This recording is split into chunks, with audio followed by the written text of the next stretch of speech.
Hey guys, welcome to Potato Reads Reddit. I'm Potato, and we are going to get right into the stories today. And our first story is from Am I the Asshole? Adoption Issues. Am I the asshole for telling my sister it's her fault she can't have children? My, 26 female, husband, 29 male, and I have recently decided we want to adopt as we're ready for children. We can have our own biological children, but we felt like adoption was the right choice for us. We're in the process currently. My sister, 29 female, and her husband, 30 male, recently found out they can't have children, after they've been trying for a few years. IVF is the only way they could potentially have children, or adoption. They make very little money, she's a teacher and he works as a bartender, and have no way of being able to afford IVF. He also has a criminal record from when he did something dumb when he was 18. Long story short, they won't be able to adopt either. Our family has been really excited for us to adopt. It'll be the first grandchild in the family. At every family gathering, that's all my parents and grandparents want to talk about, which does get old at times. Ever since my sister got the news that they won't be able to have children and realized adoption isn't an option for them, they've been extremely angry at us. She insisted that we should pay for their IVF, since my husband and myself both make decent money. In theory we could, but that would be taking away money from our own child's future. Also, if she can't afford IVF, I don't know how she plans on paying for a child. Her health insurance sucks, and the cost of giving birth alone would cost more than that. They barely make any money. I don't think they could give a child a good life. They live in a garbage one-bedroom apartment. I usually try not to judge her choices in life, but since she's been harassing me for money, I feel like it's all relevant. I told her no, I wouldn't pay for her IVF, end of story. That threw her into a rage, and she's been posting paragraphs about how horrible I am, and her husband has agreed with her. I commented on one of her posts that if she chose a better job, she'd be able to afford IVF, and if she didn't marry a felon bartender, maybe she could have adopted like we are. It didn't help that our uncle commented amen under my comment, because she's really went off the handle. I know that it was a low blow, but I'm sick of her trashing me and acting entitled to the money I've worked hard to make. It's not my fault I made better choices in life, or so some of my family says. Most of our family agree with me, but my mother says I should have been more sympathetic, or should have lied and said I didn't have the money. Am I the asshole for saying it's my sister's fault she can't have kids? OP has offered the following explanation for why they think they might be the asshole. I think I could be the asshole because I could have lied and told her I didn't have the money, or could have been more sympathetic to her struggles. Instead, I just said no, I don't want to pay for your IVF. OP, everybody sucks here. Everybody but your mother, actually. Your mother is the only one who was kind of like the emotional voice of reason. Everybody else sucks in this situation. You're all terrible. And actually, even your parents and your grandparents for kind of rubbing the fact that you guys are going to adopt and could have biological children in your sister's face. But your sister also made some terrible life choices, and she needs to own up to the fact that her life choices are going to cost her options in her life. And this is all, it all boils down to choices, and you chose to be an ass to your sister. Your sister chose to screw up her life by marrying somebody she shouldn't have, and by, choosing a job that didn't pay the bills. Everybody sucks here. You're all toxic. All of you are toxic. You all need to spend some time away from each other, because it sounds like the toxicity is just snowballing. This is 5-alarm toxicity that you guys have going on, and you're all just feeding off of each other. There's no empathy, there's no sympathy with any of you. So yeah, you're the asshole. Everybody sucks here. Everybody in this situation sucks. So that's going to be my judgment for this one. Why don't you let me know what you guys think down in the comments below, and we will move on to the comments from the post. Your old shipmate says, everyone sucks here. I hope you plan on homeschooling and not entrusting your child's education to someone who should have chosen a better job. Tornado Smalls says, yes, I'm a teacher and I just love a society that simultaneously tells us that we are heroes and that we should have chosen a better job if we want livable wages. Skippy Bluestocking says, as a special ed teacher, I find the suggestion that I should have chosen a better job highly insulting. It would be nice to be paid what I'm worth, but there is no better job out there than this. I impact the lives of children every day and have done so for 30 years. Recently, I heard from the parent of a student I had when she was 6 years old, back in 1990. She's 38 years old and still talks about Miss Skippy Bluestockings and her dog. I used to bring my dog to school with me. I have family members that have no idea what dog I had 30 years ago. That said, I don't think you have any financial obligation to your sister to provide her with IVF, whether she was a teacher or an accountant. Regina George says, "Everyone sucks here. You are unbelievably cruel, blaming her for the lack of importance we as a society place on educators. She should be able to afford children. You blaming her for the shortcomings of our current world is ridiculous. That said, she has no reason at all for asking you for money. That's rude and strange. Her going off on social media is nuts. You responding is nuts. Just get out of each other's lives and move on. Edit, thank you for the awards." So OP has provided us with an update in the form of a couple of edits, so I'm going to read them now. The general consensus was that we both suck. She shouldn't be entitled to my money, and I should have just ignored her social media posts. I apologized through text, and she said she hopes I adopt a child and it dies. Wow, no, that's not cool. So, the norm from her, basically. I told my family what she said in a group chat, and everyone but mom and cousin have decided to go no contact with her. She's been told that she no longer welcome at family gatherings or events by our grandfather, who usually hosts. I think she's having a psychotic episode, to be honest. I don't hate teachers, by the way. I think they deserve to be paid more, but unfortunately they don't. I'm going to move on with my life now and hopefully never speak to her again. This whole shebang has made me realize that I don't just dislike her, but I kind of hate her guts and think she's a bad person. Edit 2. I reported her to her work for saying that she hopes I adopt a child and it dies, and shared her social media that shows her rants. She has some older ones calling her students disgusting animals, etc. I'm pretty positive she's going to get fired. I plan on getting a restraining order in anticipation for whatever she decides to do once she gets fired. OP, that might have been going a little far. Like, you can go no contact. I'm no contact with my parents, but I would never do anything to permanently harm their career or cause them to be destitute. That was kind of uncool. I think that you're both horrible people.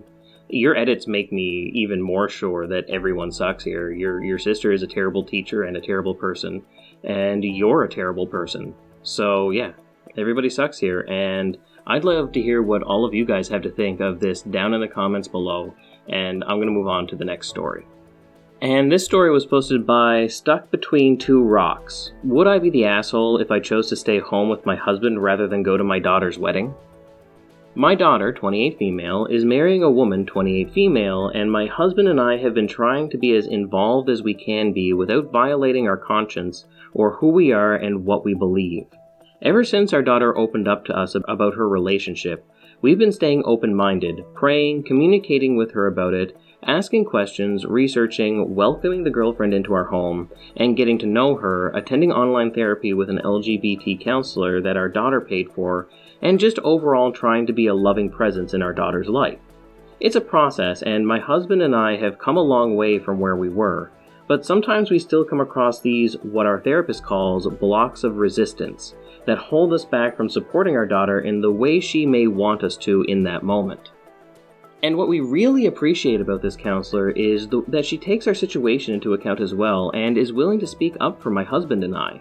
A few years ago, when our daughter wanted us to attend a gay parade with her, we were hesitant and our counselor stood by us telling our daughter that it was too soon. But other than the gay parade, things have been pretty smooth up until now. My husband has drawn a hard line about attending the wedding. I was sort of on the fence about attending, but I decided to stick with my husband. Our daughter is angry. At our last therapy session together a week ago, our daughter said that if we didn't come to the wedding, all the work and progress that we had made would mean nothing to her, and that she would not want us to be a part of her life. Again, the counselor spoke up for us and told our daughter that everyone had their hard boundaries that they would absolutely not cross, and that instead of making ultimatums, it would be better to consider the overall picture rather than letting one moment be the deciding factor of the relationship.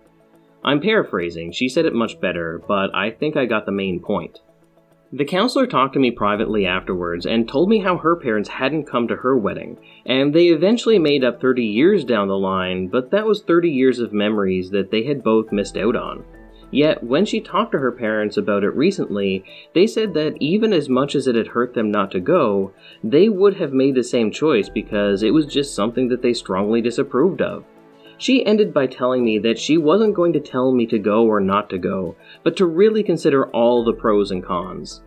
And as you can imagine, because this deals with some LGBTQ issues, there is a Be Civil post instead of the usual why OP thinks they might be the asshole. And, I can see why the LGBTQ community might be coming down on her for what she is saying and what she believes in and whatnot.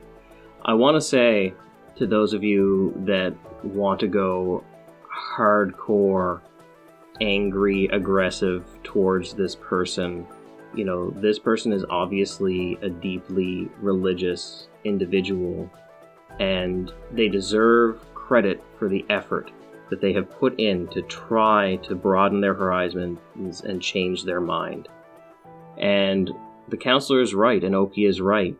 She is 100% entitled to her boundaries, and those boundaries do not make her an asshole.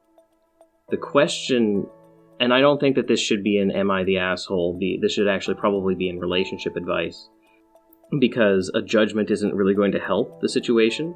If you don't go to your daughter's wedding, you're going to be an asshole. The question is whether you feel justified in being that asshole.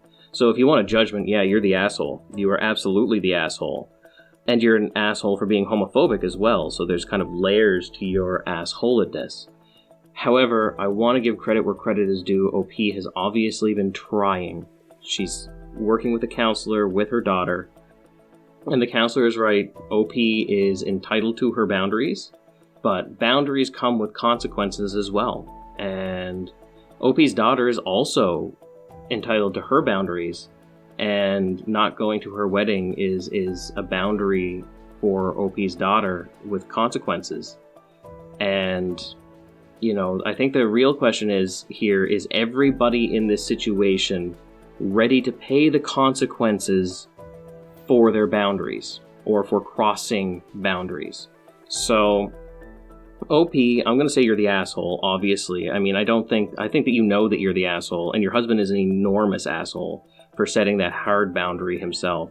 But I think you do really need to sit down, look at your boundaries, where your boundaries are coming from, and make a decision about whether or not you want your daughter in your life, because this is a real good way to not have your daughter in your life.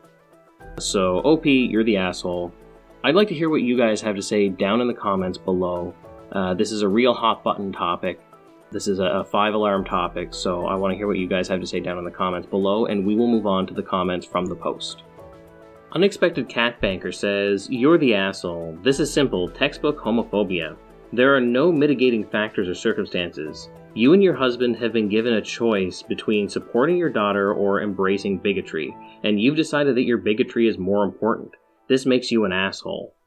Quick Wit Queen says, "The sheer fact that they have to all see a therapist together just for them to accept their daughter for who she is makes me sick. You're the asshole, OP. You either love her as she is, or you get the heck out of her life. She doesn't need parents who morally oppose her basic existence. I think she needs to go no contact with both of you. If after years and years you can't seem to get over your draconian hang-up, then it's time she removes you from her life completely." Emmysaurus Rex 2410 says, "Yeah, imagine being the kind of parents where your daughter has to pay for therapy for you just so that you can love her. Facts or Fictions responds to that saying, and then it turns out that her money is going to you listening to the parts where your counselor says you don't actually have to do the actions showing you support her and ignoring the rest." Nene2908 says, "You're the asshole. Would this even be an issue if she was marrying a man? It's just homophobia. Go and be there for your daughter. Be happy for her, but don't go if you're going to make this day miserable." Always Alexi777 says, "Wow, what a waste of therapy money for the OP's daughter. They'd rather miss their own kid's wedding. Holy crap. That level of assholery is amazing. You're the asshole. Remember this moment. It's the moment you lost your daughter forever. But look, They let a person in their house and got to know them like any normal person would do to a friend, let alone their freaking daughter's partner. Darn, this is amazing. Just because you call something a hard boundary doesn't make it okay, OP. I can say it's a hard boundary to not return money I stole, but to be really sorry about it. It's not right. Alright guys, that's it for that story and the comments. Why don't you let me know what you thought down in the comments below, and we'll move on to the next story. And this story was posted by Register String of Numbers. Am I the asshole for making my daughter choose who she wants to walk her down the aisle, me or her stepdad?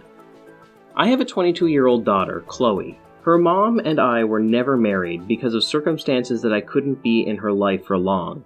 Then, her mom got married when she was 5 to her stepdad, who was a somewhat decent guy, nosy but decent. I came back to the country when Chloe was 16, and she was open to the idea of rebuilding our relationship, though her mom always throws in my face that Chloe's stepdad is the real and legal parent, and has always been. But she knows about the bond I have with Chloe, or the things I'd gone through in the past, so I ignore her judgmental remarks. Chloe's getting married come February. I was taken back when she told me she was considering having me and her stepdad walk her down the aisle. I went to have a conversation with her to talk about how uncomfortable I was with this idea. She talked about how her stepdad played a huge part in her life, and how she wanted to honor that by including him. I told her of course, and I absolutely won't invalidate her feelings or deny how much of a good influence her stepdad's been, but I just don't feel comfortable with it, and told her it'd be okay if I was just a guest there. But she said she wants me to be part of this so bad.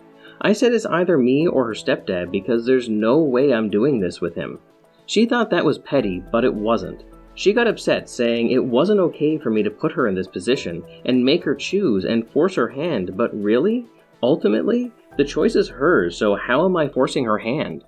She complained about how I was ruining her wedding and making it about my resentment towards her stepdad. The argument escalated to the point where I said I won't come to the wedding if she continues to force this issue. Her mom contacted me calling me selfish, jealous, spiteful, and whatnot, claiming I was willing to hurt Chloe's feelings out of spite just because she dared show appreciation for the man who stepped up and was more of a parent to her more than I've ever been. I told her, stay out of it, you're the reason we're having this problem, stay out of it, this is between me and Chloe. Chloe isn't answering my phone calls. I tried speaking to her fiancé, and he said Chloe is upset by the fact I put my feelings above hers and disrespected her stepdad by asking her to choose between us. He advised me to do this one thing for her since it's important, but I'm feeling uneasy even thinking about it, so I don't think I'll ever be okay with it. OP has offered the following explanation for why they think they might be the asshole. The only reason I could be the asshole is for refusing to accept what my daughter suggested and insisting it's one of us. OP, that is like some weak reasoning for why you think you might be the asshole. I mean, that doesn't even hit like the top 10 reasons you're the asshole in this, even in just this situation, let alone this poor girl's life. I mean, how dare you? How dare you start making ultimatums? This guy raised your daughter for you, but I mean, I'm not surprised. The entitlement in this kind of deadbeat is so incredibly common. Like, this is so common, it's almost a cliche. So, OP, you're just straight up the asshole. I don't even think I need to explain the reasons why you're the asshole. They are so incredibly forthcoming. So don't even go to this wedding, OP, and stop being in your daughter's life because you're just confusing her. You're gonna give her a complex, and that's not fair. Go get some counseling as well, man. You need some counseling. Individual counseling, and then once you get to the point where you realize how toxic of an influence and entity you are in your daughter's and your ex's life, then maybe you could go to some family counseling with your daughter and your ex and the stepdad. You all need some counseling, but I mean, I'd almost argue it's too little too late. I mean, your daughter's 22. This incident, she's going to cut you out of her life. I have no doubt in my mind that she is going to cut you out of her life. Stepdad won. You just handed a victory to that man on a silver platter, you know, so he's probably just, he's of course going to be sympathetic and you know, but he's running a victory lap right now, dude. You just, like, I don't think I've ever heard of more of a parental screw up in my entire life. So yeah, you are an absolute asshole. Get over yourself, cut the entitlement, get some counseling, and we are going to move on to the comments from the post. DTopping80 says, "You're the asshole. You're gone the vast majority of her life so far, and she still wants to include you in her wedding, even though you didn't raise her. And your response to that is to make it about yourself?" Jinglebrain says, "I think OP doesn't want to face what he already knows. He wasn't a father, and his daughter doing this acknowledges what she and everyone knows. He probably wrote a narrative in his head of how he's a victim of circumstance and this guy stole his life and role. He clearly resents stepdad. OP, you woke up and made a choice every single day to not actively participate in your child's life. Be grateful she still gives this honor to you, because you do not deserve it. You do not get this honor for simply donating DNA. You freely admit to wanting to repair the relationship, so you need to grow up. Acknowledge and thank the man who did your job. Go to therapy to let go of the resentments that are a roadblock to a future relationship with your child, this wedding, and every other milestone she has in her future, which will include her stepfather. You are being jealous, childish, and petty. You are making her day about you." Haggis with Ketchup says, "You're the asshole. Another man raised your child and you have the balls to issue an ultimatum? You're lucky to even be invited to the wedding." Shoestring30 responds to that saying, "Yep, my wife's dad tried to pull this garbage. Guess who wasn't at our wedding?" FewCables5130 says, "If I were Chloe, there is no way I want OP involved in the wedding as more than just a guest, if he is lucky, after being such an asshole about her wishes. Way to show your true asshole colors, OP. She is probably feeling very lucky for these circumstances that kept you out of her life foretells right now." ThimbleK96 says, "Wow, you're the asshole, 100%. Way to make her day about you. What is wrong with you? You're lucky she even wanted to include you. You sound very immature. By the way, this is actually a normal thing to do now. I've seen several stories and wedding pics with this. It's meant to honor both fathers. Not that you sound like you deserve it now. You should Google it now and see where she was getting her inspiration from." Alright guys, that's all the stories we have for today. Why don't you let me know what you thought about them down in the comments below. We love to hear from you guys. Also, don't forget to hit that like and subscribe and that notification bell too if you feel like it. It really does help out the channel a whole lot. Alright guys, I am so appreciative of you spending, this 20 minutes to a half an hour with us today. It means the world to me. I really appreciate you guys and I'm grateful to all of you. Okay guys, thanks for spending your time with me today and you have a good one. Bye!